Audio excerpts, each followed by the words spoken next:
민중의 소리 이완배 기자 함께하겠습니다. 이완배 기자님. 네, 안녕하십니까? 네, 오늘 어떤 이야기 해볼까요?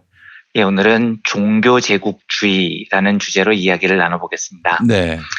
이 주제를 고른 이유는 또다시 요즘 한참 대세로 떠오른 박찬주 씨 때문입니다. 이번 주는 이상하게 이 인간 이야기를 내내드리게 됐는데요. 사실 저는 황교안 대표가 왜 박찬주한테 집착했는지 진짜 이해가 안 됐습니다. 네. 말은 박찬주가 문재인 정부 적폐청산의 상징적인 희생자였다라는 건데, 예.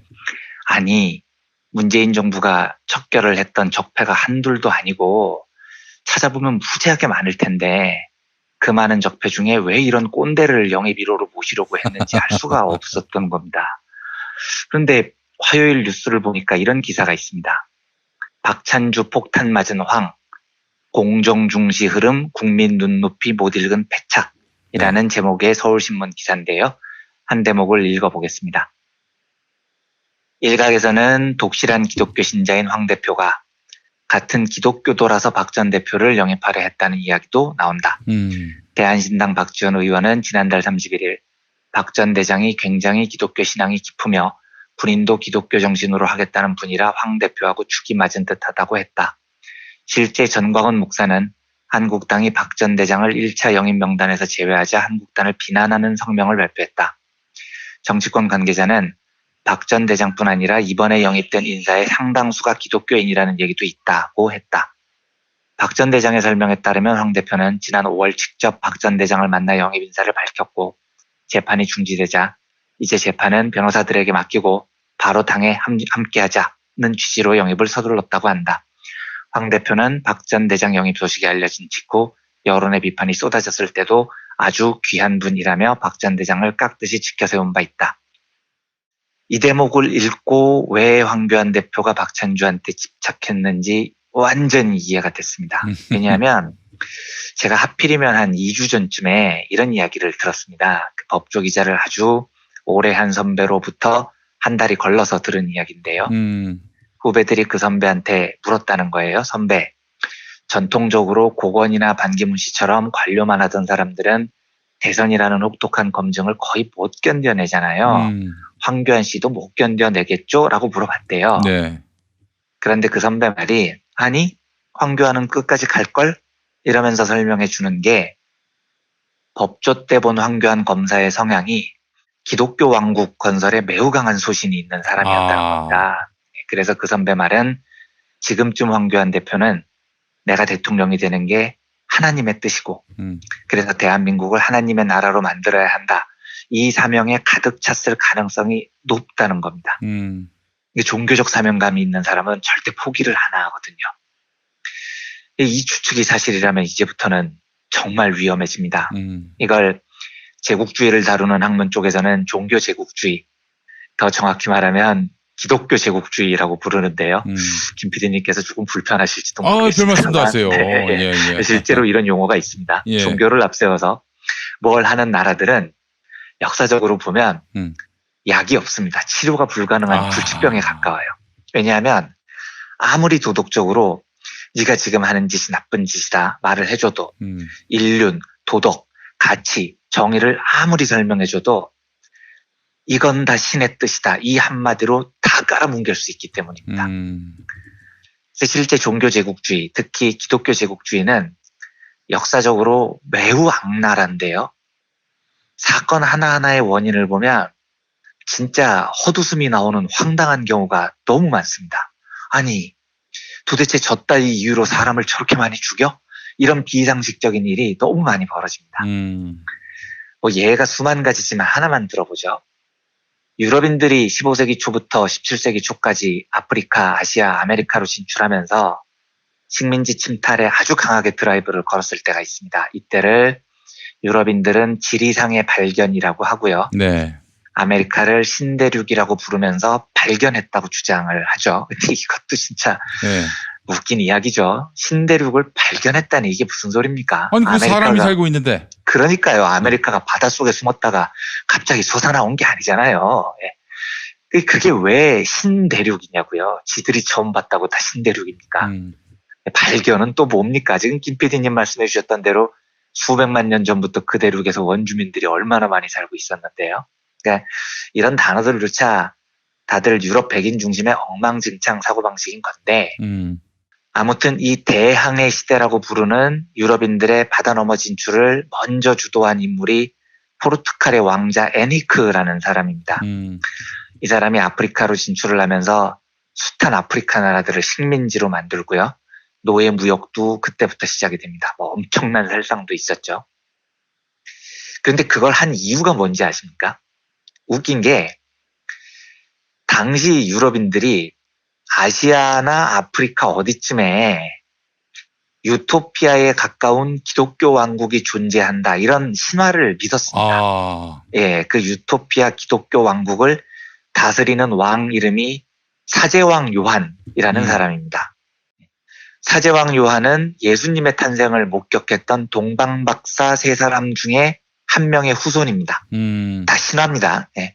그래서 그 동방박사의 후손인 요한은 너무나 관대하고 덕이 많아서 에덴 동산 근처에 기독교 유토피아 왕국을 세웠다는 전설을 당시 유럽인들이 굳게 믿었어요.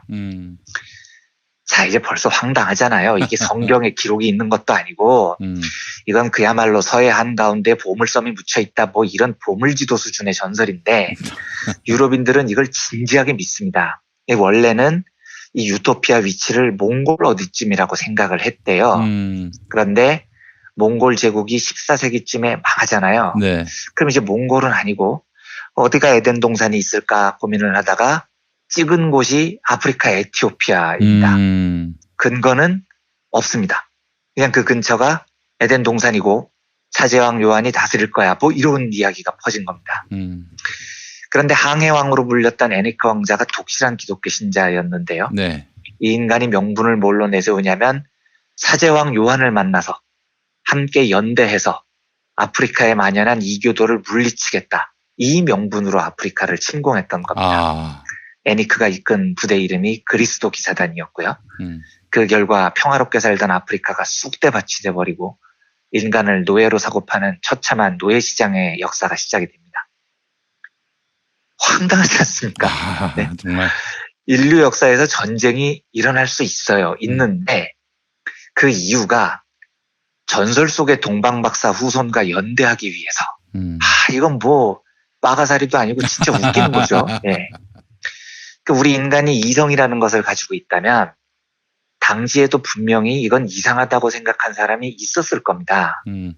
그런데 이 이상한 살육전을 못 말립니다. 왜요? 이건 신의 뜻이다. 이 한마디로 다 뭉개지는 겁니다. 신의 권위에 복종하는 거죠. 그러니까 기독교 제국주의의 역사를 보면 이런 일이 너무 많은데 대부분 참혹한 역사들은 누군가가 신의 뜻을 참칭했기 때문에 생긴 겁니다. 그런데 사실 이런 종류의 일들은 두 가지로 구분을 해서 살펴봐야 됩니다. 역사책에는 에니크 왕자가 신실한 기독교인이어서 아프리카에서 이교도를 몰아내고자 했다고 나오지만 사실 역사적 맥락을 보면 에니크는 그게 신의 뜻이 아니라는 사실을 알았을 가능성이 매우 높습니다. 예. 그 아프리카를 친 이유가 사실은 따로 있어요. 인도로 가는 길을 열기 위해서라는 정치적인 이유 때문입니다. 예. 그러니까 결국 에니크는 신의 명령을 참칭하고 이용한 거죠. 예. 즉 이런 종류의 종교 제국주의는 신의 뜻을 참칭하는 지배자가 있고요. 그게 신의 뜻이라고 진짜 믿는 민중들이 따로 있습니다. 이 작동하는 경로가 두 가지인 거죠. 네. 지배자는 신의 뜻이 아니라는 사실을 알고도 구라를 치고 피지배자는 신의 권위에 복종을 합니다. 일본 제국주의도 마찬가지죠. 일본 왕이 신이라는 거 아닙니까? 근데 이게 말이 됩니까? 웃기는 이야기잖아요. 아니 대대손손 자기가 신이라고 주장했던 일본 왕이 저는 궁금합니다. 진짜로 자기가 신이라고 생각했을까요? 진짜 자기가 신이라고 생각했다면 이제 또라이인 거죠. 아닌 걸 자기도 알았을 겁니다. 뭐 아무 신통력이 없는데 무슨 신입니까? 그렇죠. 하지만 사기를 치는 겁니다. 그러면 민중들은 그게 진짜 신일까봐 신의 권위를 보고 두려워서 복종을 합니다. 그래서 일본인들은 카미카제 특공대 같은 걸 만들어서 자살 테러를 하면서 이걸 신의 뜻이라고 믿죠. 만스 목사도 마찬가지입니다. 이 사람 맨날 신의 뜻을 이야기하는데 네. 제가 장담하는데 빤스 목사도 자기가 신의 뜻을 대변하지 않는다는 걸 알걸요? 네. 신의 목소리를 들은 적이 없으니까요. 아니 자기는 저기 하늘나라 가가지고 네. 하나님을 수시로 만난대요. 그리고 네, 저는 장담합니다. 그 100% 거짓말인 게 네. 하나님이 그럴 리가 없잖아요. 상식적으로요. 그렇죠. 예. 만약에 그게 하나님이면 그건 신이 아닌 거죠. 하나님이 그럴 리가 없기 때문에 빤스 목사는 자기가 뻥을 치는 걸 알고서 속이는 거고요. 신도들은 그게 진짜 신의 뜻이라고 생각하고 그 권위에 이제 빤스를 내려라 이러면 아멘 하고 뭐 이러는 겁니다. 네. 그래서 신의 권위를 이용하면 매우 무서운 일이 벌어집니다. 동방 박사와 연대하기 위해서 목숨을 바쳐라. 신을 위해서 카미카제가 되라. 내 목소리는 신의 목소리니 빤스를 내려라. 이게요. 한 발만 떨어져서 보면 진짜 개소리들인데 네. 신의 권위가 사람을 복종하게 만들죠. 심리학 실험 역사에서 가장 유명한 실험으로 불리는 밀그램의 복종 실험이라는 게 있습니다. 아마 네. 너무 유명한 실험이어서 많은 청취자분들께서 들어보셨을 것 같은데요. 간략하게 소개를 해드리겠습니다. 네. 1961년 예일대학교 심리학과 조교수 스탠리 밀그램이 실시한 실험입니다. 일당 4.5달러를 주고 실험에 참가할 사람들을 모읍니다. 20세에서 50세 사이 남성 40명입니다. 그리고 그 사람들을 20명씩 두 그룹으로 나눠요. 한쪽은 교사 역할을 맡고 다른 한쪽은 학생 역할을 맡습니다. 근데 사실 그 20명 중에 학생 역할을 맡은 20명은 실험팀이 미리 고용한 배우들입니다. 미리 다 짰어요. 실제 실험은 교사 역할을 맡은 20명만 관찰을 하는 겁니다. 이 사람들은 아무것도 모르고 4.5달러 받으려고 실험에 참여한 거죠. 자, 학생 역할, 이제 미리 짜둔 배우들의 몸에 전기 충격기를 연결을 합니다. 그리고 교사 역할을 맡은 사람에게 전기 충격 버튼을 누르라고 지시를 합니다. 그런데 이 전기 충격 버튼이 여러 개가 있고요. 첫 번째 버튼은 15V, 다음은 30V, 다음은 45V, 이런 식으로 15V씩 올라가서 마지막 버튼이 450V를 누르게 되어 있습니다. 물론 실제로 전기 충격이 가해지지는 않죠. 하지만 학생 쪽하고는 미리 짰기 때문에 버튼의 충격 강도를 더할수록 반대편의 학생 배우들은 고통으로 몸부림치는 연기를 하기 시작합니다. 교사 쪽 역할을 한 사람은 그게 연기라는 사실을 몰라요. 자, 과연 실험 참가자들은 자기가 전기 충격 버튼을 높게 누를수록 상대가 정말로 고통스러워하는데 어디까지 그 버튼을 높일 수 있을까요가 실험의 궁금증입니다. 150V쯤에서 아유 이건 아니죠 못하겠는데요 라고 반발하는 사람이 나오기 시작합니다. 이때 밀그램 팀은 방송으로 괜찮습니다. 계속하세요. 안전합니다. 우리가 책임집니다. 이렇게 방송으로 계속 알려줍니다. 그러면 더 눌러요 사람이. 300V. 사실 300V면 엄청난 충격이잖아요. 아유, 그냥 가는 거죠. 네, 뭐. 말도 못하죠. 그러니까 저쪽에 이제 연기하는 배우가 막 죽을 듯이 막 연기를 합니다. 이때쯤에서 또 반발하는 사람이 나옵니다. 저러다 저 사람 죽으면 어떡합니까? 못하겠습니다. 하지만 밀그램 팀은 우리가 보장합니다. 안전합니다. 그냥 하세요. 우리가 책임질게요. 이렇게 반복적으로 방송을 합니다. 이런 방식으로 실험을 했을 때 참가자 중 몇 퍼센트가 450V 최고까지 높였을까요? 밀그램은 실험 전에 설마 아무리 우리가 명문대학교 실험팀이라고 말을 했고 우리가 다 책임진다고 안전한다고 이야기를 했어도 사람이라면 어떻게 450V까지 누르겠냐 이렇게 생각을 했습니다. 그래서 밀그램 팀의 사전 예상은 300V까지 높이는 사람이 한 3% 정도 나올 거고 450V까지는 0.1%도 안 나올 거다 이렇게 예상을 합니다. 그런데 놀랍게도 참가자의 65%가 최고치인 450V 버튼을 눌러요. 상대가 극심한 고통으로 몸부림을 치면서 살려달라고 외치는데도 그냥 450V를 누릅니다. 쇼킹하죠? 밀그램의 이 실험은 권위에 대한 복종이라는 이름으로 10년 뒤인 1974년에 논문으로 발표가 되는데요. 논문이 발표가 되면서 난리가 났습니다. 실험이 워낙 충격적이기도 했고 그 과정도 충격적이었고요. 그래서 심리학 역사상 가장 쇼킹했던 실험으로 아직까지 남아 있습니다. 왜 이런 일이 벌어지느냐? 밀그램 팀의 해석은 사람들은, 특히 평범한 사람들도 실험팀의 권위에 그냥 복종해버린다는 겁니다. 실험을 하는 쪽이 명문 예일대학교 연구팀이라는 권위, 그리고 그 명문 연구팀 연구원들이 내가 책임질게요 라고 말하는 그 자신감에 압도돼서 그 권위에 쉽게 복종합니다. 게다가 저쪽은 4.5달러를 주는 고용주잖아요. 고용주에 대한 권위에도 복종합니다. 그러니까 이 실험이 준 충격적인 결론은 인간은 권위에 복종하기가 너무나 쉽고 그래서 사람도 너무 쉽게 죽일 수 있다는 겁니다. 사람을 죽이는 건 악마가 아닙니다. 권위에 복종하는 아주 평범한 사람들도 그냥 450볼트를 눌러요.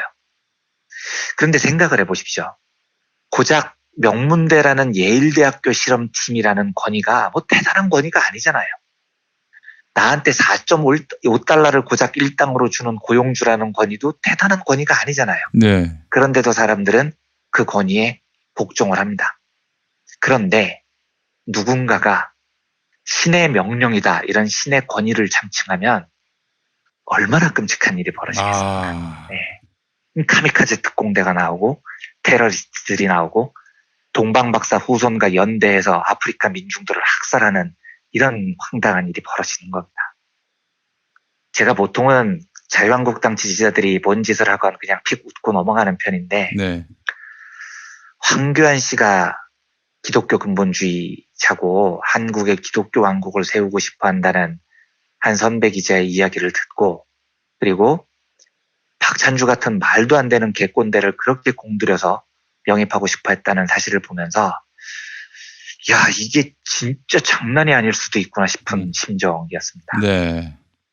만약에 정말로 다음 대선 때 황교안이 내가 대통령이 되는 게 신의 뜻이다라고 생각을 하면요, 황교안을 주장하는 목사들이 황교안 대통령이 신의 명령이다, 명령에 거부하는 자들은 다 죽여라, 이런 광기가 안 벌어지리라고 누가 장담을 하겠습니까?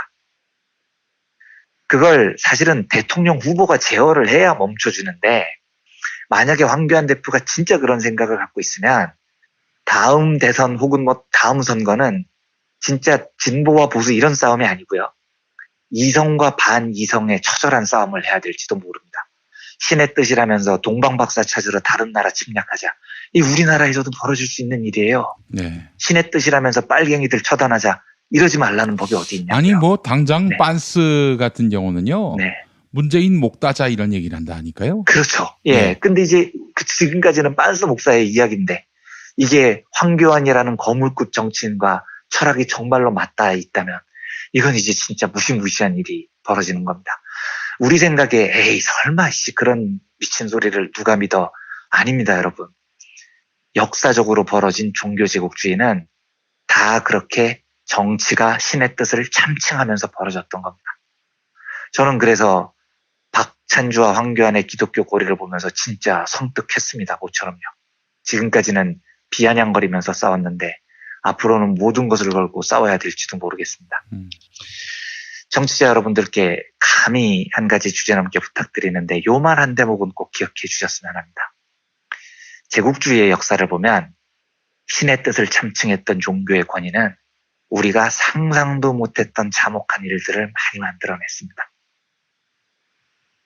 제가 생각했던 것보다 상대가 훨씬 더 또라이일지도 모른다는 생각으로 저도 좀 생각을 다잡는 계기가 됐습니다. 그 평화나무는 김용민 PD님께서 하셔서 응원을 했는데 이제는 조금 더 절박하게 응원을 하게 될지도 모르겠습니다. 제가 그 뭐 네. 평화나무 회원수 몇 명 더 늘리려고 이런 얘기한 게 아니라요. 네. 청와대 진격하자, 순교하자, 문재인 목 따자 이런 얘기, 네. 또 뭐 저기 미친 운전자는 총으로 쏴서 죽여야 된다. 네.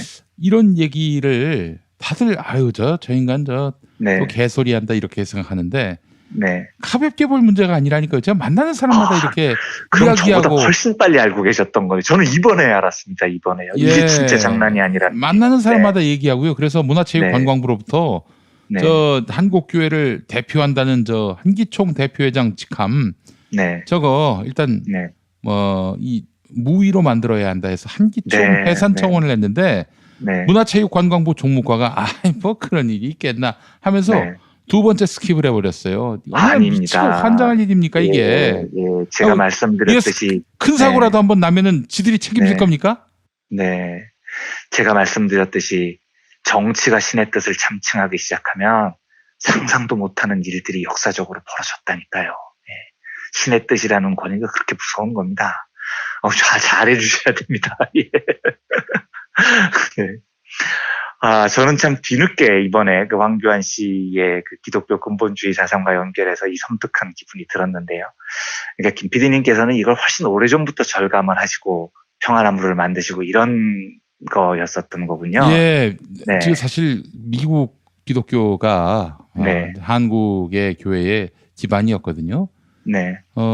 이 사람들은 이 종말론자들이었고요. 또 아울러 이 결국에는 이성과 또 과학 이런 것들과 맞서 싸웠던 사람들이고요. 네. 결국 그것이 뭐 다른 게 있는 게 아니라 교회의 어떤 세력을 지키기 위한 거란 말이죠. 그러면서 신자들을 선동했단 말이죠. 네. 이거 저 가볍게 볼 문제가 아닙니다. 네, 그런 선동은 세상의 어떤 선동보다도 강력하거든요. 신의 권위라는 게요. 그렇습니다.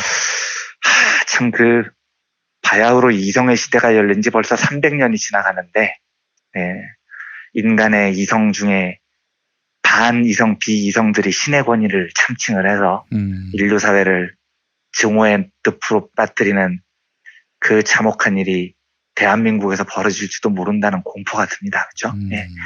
이런 일이 벌어지지 않아야 한다는 다짐으로 오늘 종교 제국주의에 관한 브리핑을 드리면서 김영민 PD님의 활동을 진심으로 더 응원을 하겠습니다. 아이고, 감사합니다.